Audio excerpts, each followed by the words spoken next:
Assalamualaikum warahmatullahi wabarakatuh. Alhamdulillah wassalatu wassalamu ala Rasulillah la haula wala quwata illa billah. Sahabat sekalian, kita bersyukur pada Allah berjumpa kembali dalam program Cangkir Tasawuf Modern episode yang ke-126.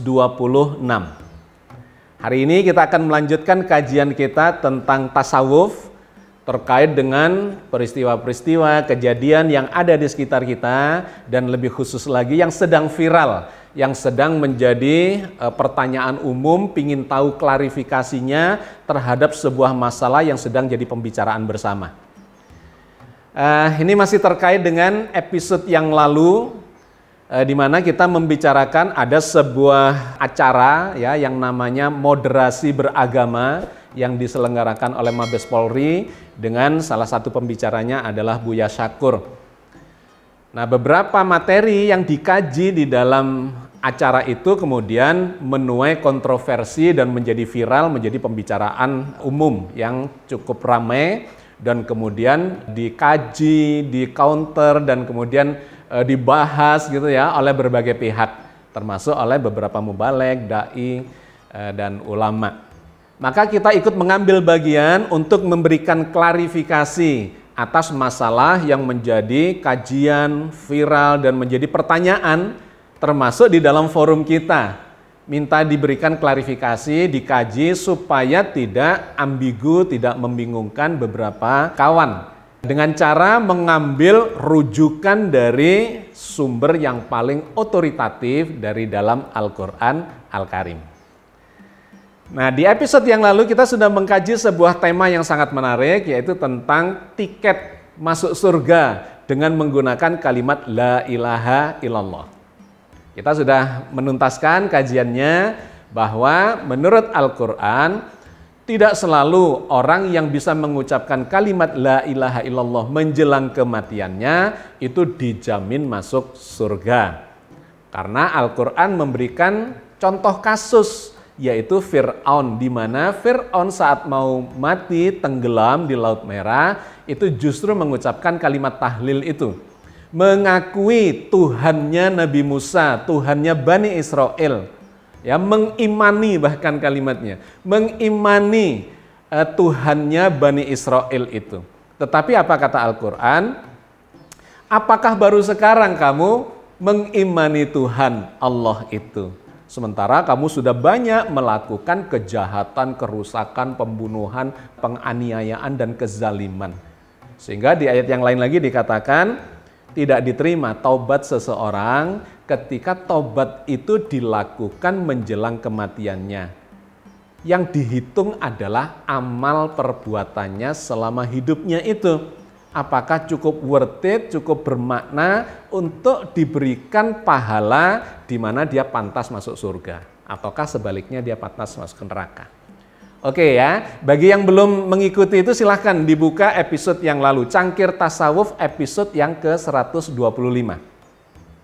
Hari ini kita akan melanjutkan kajian dengan salah satu materi yang masih di dalam acara itu, ya, moderasi beragama itu, yang juga kontroversial. Ada ungkapan bahwa agama Islam itu sesungguhnya belum sempurna, karena tidak ada di dunia ini yang sempurna. Nah, tentu saja ini menyulut kontroversi dan menjadi viral. Hari ini kita akan melakukan kajiannya sekali lagi dengan mengambil rujukan yang otoritatif dari dalam Al-Quran Al-Karim, firman-firman Allah, bukan sekedar pendapat pribadi, tetapi firman Allah yang kita pahami dengan menggunakan akal sehat kita, dan kemudian ditafsiri ayat bil ayat. Dengan cara itu kita akan menjadi lebih selamat ya di dalam memahami petunjuk Allah dari dalam Al-Quran Al-Karim, karena rujukannya sangat jelas. Oke, sahabat sekalian, mari kita mulai dengan melakukan kajian terhadap istilah sempurna itu. Sesungguhnya apa sih yang dimaksudkan dengan kesempurnaan? Ya, sempurna. Apakah agama ini sudah sempurna apa belum? Nah, kalau ini dikaitkan dengan sifat Allah yang maha sempurna, ya tentu saja selain Allah itu pasti tidak sempurna. Kesempurnaan hanya milik Allah semata. Selebihnya itu pasti tidak sempurna ketika dikaitkan dengan Allah. Jangankan hal-hal yang bersifat duniawi, hal-hal yang bersifat ukhrawi, akhirat, itu pun tidak sempurna ketika dikaitkan, dibandingkan dengan Allah yang maha sempurna. Tetapi ketika kita bicara tentang Islam ini, agama ini apakah sudah sempurna atau tidak, maka kita tidak bisa menggunakan secara bebas akal kita untuk memahami kesempurnaan itu. Karena nanti setiap orang akan punya pendapat masing-masing apa yang dimaksud dengan kesempurnaan itu. Sempurna bagi saya bisa tidak sempurna bagi orang lain, bisa tidak sempurna bagi yang lain lagi. Nah, itu menjadi masalah yang tidak terselesaikan, ya, kontroversi yang tidak terselesaikan. Maka kita merujuk kepada Al-Quran Al-Karim. Apa yang dimaksudkan dengan kesempurnaan agama ini? Nah, ayat yang paling mewakili dan menunjukkan tentang kesempurnaan agama ini, ya, itu difirmankan oleh Allah di dalam surat Al-Maidah ayat 3. Panjang ayatnya, tapi sebagian ayat itu, ya, ada kalimat yang menginformasikan kepada kita semua bahwa Allah itu telah menurunkan agama Islam yang sempurna ini. Nah, kalimatnya begini. A'udzubillahi minasyaitonirrajim. Bismillahirrahmanirrahim. Al-yauma akmaltu lakum dinakum wa atmamtu alaikum ni'mati wa raditu lakumul Islam madinah. Pada hari ini telah aku sempurnakan untuk kalian agama kalian dan telah aku cukupkan kepada kalian nikmatku dan telah kuridhoi Islam menjadi agama bagi kalian. Ayat inilah yang dijadikan rujukan oleh berbagai ulama untuk mengatakan bahwa Al-Quran, agama Islam ini sesungguhnya sudah sempurna. Di situ ada dua diksi yang dipakai yang menarik untuk kita kaji. Yang pertama adalah diksi akmala. Al-yauma akmaltu lakum dinakum. Pada hari ini telah aku sempurnakan, ya, akmaltu lakum bagimu dinakum, agamamu.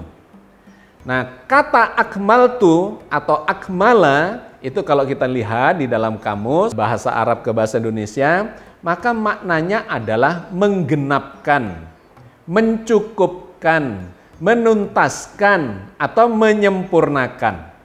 Kaitannya dengan sesuatu yang berbilang. Misalnya jumlahnya 10 dicukupkan 10, sepenuhnya 10, sempurna 10, maka di situ menggunakan kata akmala.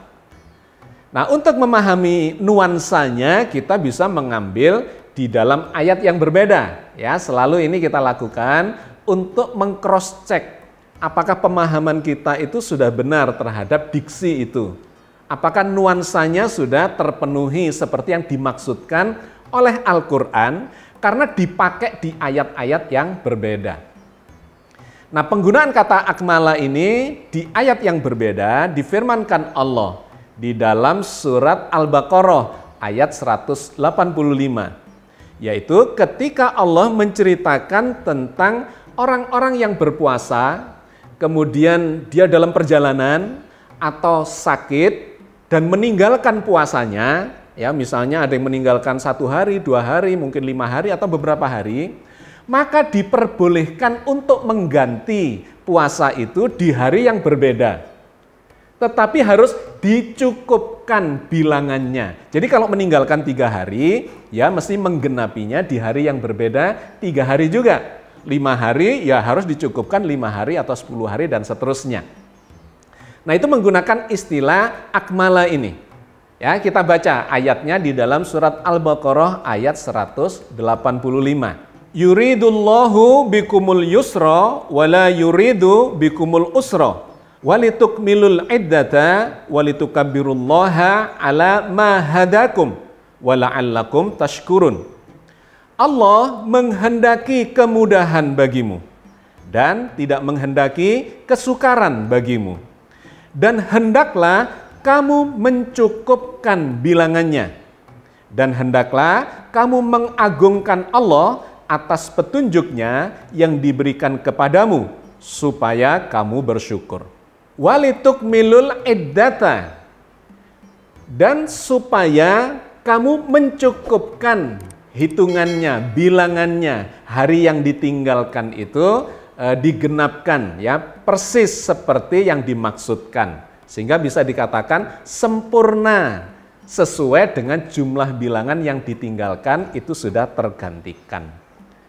Jadi kalau kita lihat ayat-ayat yang lain lagi juga akan mengatakan bahwa atau memberikan nuansa kepada kita bahwa yang dimaksud dengan akmala itu ya, litukmilul iddata, atau dalam surat Al-Maidah dikatakan al-yauma akmaltu lakum dinakum, pada hari ini telah aku cukupkan, aku genapkan bagimu agamamu. Artinya seluruh rangkaian ajaran di dalam Al-Quran itu sudah genap, tidak kurang gitu ya. Misalnya kalau dilihat jumlah ayatnya itu 6.236 ayat, yaitu sudah genap, sudah diturunkan semua. Yang terkait dengan fikih, ya, hukum, yang terkait dengan ayat-ayat kauniyah dan segala macam yang memang akan diturunkan sebagai wahyu dalam bentuk Al-Quran itu sudah genap, sudah selesai pada hari itu. Dimana kalau kita lihat dalam sejarah, ayat ini turun pada saat Rasulullah haji yang terakhir, yang disebut sebagai haji wada, haji yang terakhir, haji perpisahan. Karena setelah itu Rasulullah kemudian wafat, ya, tidak melakukan haji lagi. Nah, di hari itulah Allah menurunkan ayat tersebut. Pada hari ini telah aku cukupkan, telah aku sempurnakan, telah aku genapkan bagimu agamamu. Nah, kemudian di kalimat yang berikutnya lagi setelah al-yauma akmaltu lakum dinakum, kemudian Allah melanjutkan wa atmamtu alaikum nikmati. Nah, di situ ada kalimat atmamtu, dan telah aku cukupkan, sempurnakan, selesaikan, gitu ya. Wa atmamtu alaikum, bagimu nikmati, nikmat Allah. Jadi Allah memberikan nikmat yang cukup dengan turunnya agama ini. Tapi menggunakan istilah yang berbeda. Kalau tadi akmaltu, ya, aku genapkan, cukupkan bilangannya, jumlahnya. Maka yang kedua ini atmamtu, diselesaikan, disempurnakan, dituntaskan ya sepenuhnya, tidak dalam arti berbilang, tetapi tak berbilang, sehingga bisa tak berhingga, itu maknanya. Aku cukupkan, aku tuntaskan nikmatku bagimu. Kalau kita lihat istilah diksi dari kata atmamtu, ya, tamam atau atmam, maka itu digunakan dalam sejumlah ayat yang menggambarkan tentang tuntasnya sebuah risalah atau tuntasnya sebuah masalah, ya, atau sebuah peristiwa. Ada istilah kalau dalam bahasa Indonesia tamat, ya, selesai, tuntas sebuah cerita, drama, film atau apapun, kemudian di akhirnya dikatakan tamat, ya, sudah tamat. Sudah selesai, semua hal, informasi yang ingin disampaikan itu sudah tuntas selesai. Wa atmamtu alaikum nikmati, sudah selesai, sudah tuntas, sudah tamat nikmat yang akan diberikan kepada Allah melalui agama ini. Nah, kita bisa melihat konteksnya di dalam berbagai ayat, ya, tentang tamam ini atau atmam ini. Di dalam surat Yusuf ayat 6 Allah menceritakan atau memberikan konteks, ya, nuansa atmam atau tamam itu. Wa kadzalika yajtabika rabbuka wa yu'allimuka min ta'wili ahadits wa yutimmu ni'matahu 'alaika wa 'ala ali yaquba kama atammaha 'ala abawaika min qablu Ibrahima wa Ishaq. Inna rabbaka alimun hakim. Dan demikianlah Tuhanmu memilih kamu, Nabi Yusuf, untuk menjadi nabi dan diajarkannya kepadamu sebagian dari takbir mimpi-mimpi dan disempurnakannya nikmatnya kepadamu dan kepada keluarga Yakub sebagaimana dia telah menyempurnakan nikmatnya kepada dua orang bapakmu sebelum itu, yaitu Ibrahim dan Ishak. Sesungguhnya Tuhanmu maha mengetahui lagi maha bijaksana. Wa yutimmu ni'matahu alaika. Allah menyempurnakan nikmatnya buatmu. Gitu ya, itu menggunakan kata yutimmu dalam bentuk fi'il mudhari, bahwa Allah akan memberikan nikmat yang berkelanjutan kepada Nabi Yusuf sebagaimana yang telah diberikan kenikmatan itu kepada orang tuanya dahulu. Disebutlah nama Ibrahim, nama Yakub ya, dan Ishak. Allah menggunakan kata tamam atau atmam untuk menggambarkan kenikmatan yang berlimpah, yang tidak berbilang. Maka dalam ayat ini kita mendapatkan nuansa itu, bahwa ketika Allah menggunakan kata tamam, atmam, ya tamat, maka tuntaslah apa yang ingin diberikan sebagai, katakanlah, sebuah kenikmatan itu. Di dalam surat Hud ayat 119, Allah juga menceritakan tentang tuntasnya ya sebuah kalimat atau ketetapan Allah dengan menggunakan kata tamat. Wa tammat kalimatu rabbika la amla anna jahannama minal jinnati wan nasi ajmain. Dan telah selesai atau pasti atau tamat kalimat Tuhanmu. Sesungguhnya aku Allah akan memenuhi neraka jahanam dengan jin dan manusia yang durhaka semuanya. Wa tammat kalimatu rabbika, dan tuntas dan tamat, selesai, jelas, pasti kalimat Tuhanmu terkait dengan bahwa orang-orang yang durhaka, jin yang durhaka, semuanya itu pasti akan dimasukkan ke dalam neraka jahanam. Menggunakan kata tamat untuk memberikan penegasan bahwa memang tuntas, selesai, pasti, dan tetap.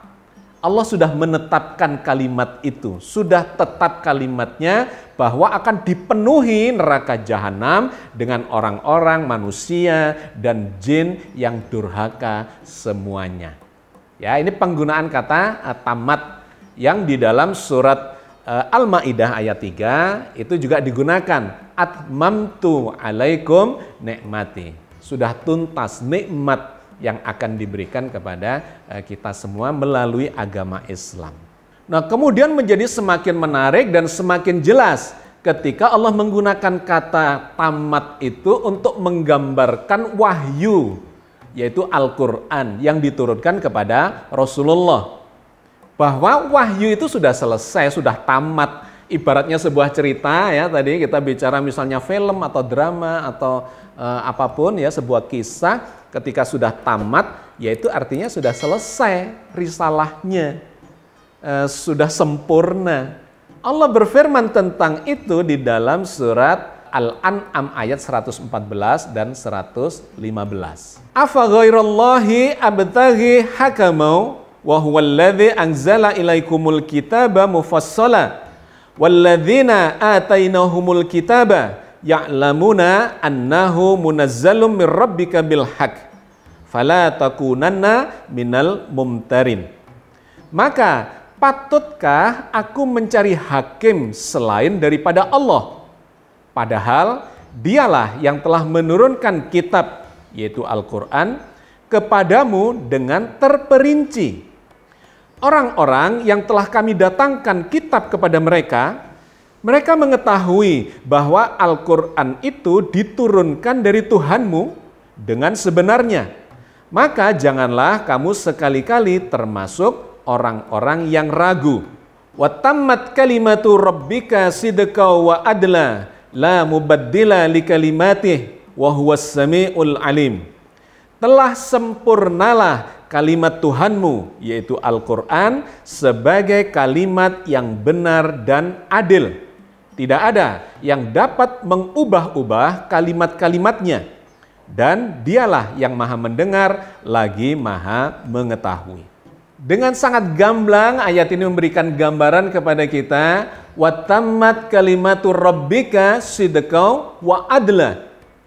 sudah tamat, sudah tuntas, sudah selesai kalimat Tuhanmu berupa wahyu yang diturunkan ya dalam bentuk Al-Quran Al-Karim itu. Kalimat yang benar dan adil. Artinya sahabat sekalian, menurut Al-Quran, semua risalah yang akan disampaikan Allah kepada Nabi Muhammad dan kemudian diteruskan kepada kita, itu sesungguhnya sudah selesai. Sudah tamat, sudah tuntas. Secara berbilang maupun tidak berbilang, itu sudah dituntaskan. Itulah yang kemudian dimaknai, disimpulkan sebagai agama Islam ini sudah sempurna sebagai sebuah ajaran. Jadi salah besar kalau kita kemudian ada yang mengatakan bahwa ajaran Islam, ya risalah ini tidak sempurna. Itu adalah sebuah kesalahan besar. Kalau mau dikatakan tidak sempurna, maka itu bukan ajarannya. Karena ayatnya sangat gamblang, eksplisit, tidak bisa dimaknai yang lain. Kalau mau dikatakan tidak sempurna, itu bukan pada ajarannya, bukan pada risalahnya, tetapi pada penerapannya. Iya, penerapannya sangat bergantung kepada pemahaman kita. Pemahaman kita tidak sempurna, iya. Berbeda antara penafsir satu dengan penafsir yang lainnya, iya. Ketika diterapkan mungkin ada terkait dengan kepentingan-kepentingan sehingga memunculkan penyimpangan, distorsi dan sebagainya, iya, tidak sempurna. Peradaban terus berkembang sehingga pemahaman kita di masa lalu harus terus disempurnakan mengikuti konteks peradaban yang terus berubah tanpa harus mengubah kalimat atau risalah yang ada di dalam Al-Quran. Karena memang Al-Quran ini diturunkan Allah sebagai petunjuk bagi kita sejak zaman dulu sampai akhir zaman, sampai berakhirnya kehidupan, ya, drama kehidupan di muka bumi ini. Quran akan senantiasa menjadi pendamping kita, mendampingi peradaban yang terus bergerak dan terus berkembang. Jadi kalau dikatakan tidak sempurna, maka kita sepakat bahwa ketidaksempurnaan itu adalah ketika kita memahaminya dan kemudian menerapkan di dalam kehidupan kita sehari-hari. Tetapi kalau dikatakan ajarannya tidak sempurna, nah itu menyalahi teks di dalam Al-Quran. Surat Al-Ma'idah ayat 3. Al-yauma akmaltu lakum dinakum wa atmamtu alaikum ni'mati wa raditu lakumul Islam Madinah. Pada hari ini telah aku cukupkan secara berbilang semua risalah yang akan disampaikan kepada Nabi Muhammad itu. Wa atmamtu alaikum ni'mati, dan aku cukupkan, sempurnakan secara tidak berbilang kenikmatan terkait dengan ketika kita menerapkan agama ini dalam kehidupan kita. Dan ujungnya waraditu lakumul Islam Madinah, dan aku Allah rela sudah meridhoi Islam ini sebagai agama bagimu. Jadi tuntas sesungguhnya secara risalah, secara ajaran, agama ini adalah agama yang sempurna. Karena itu penutupnya ya, dalam kajian kita kali ini kita mengutip surat Ali Imran ayat 102. Di mana Allah mengamanatkan kepada kita, jangan sampai kalian itu mati sebelum memeluk Islam atau menjalankan Islam ini dalam kehidupan kita. Ya ayyuhalladzina amanu taqullaha haqqa tuqatih wa la tamutunna illa wa antum muslimun. Wahai orang-orang yang beriman, bertakwalah kepada Allah sebenar-benarnya takwa kepadanya. Dan janganlah sekali-kali kamu mati melainkan dalam keadaan Islam. Sahabat sekalian, saya kira tuntas, tamat ya apa yang kita bicarakan, tamam sudah yang kita bicarakan ini untuk mengkaji apakah agama ini agama sempurna atau tidak. Sangat jelas Al-Quran ini mengatakan agama yang sempurna.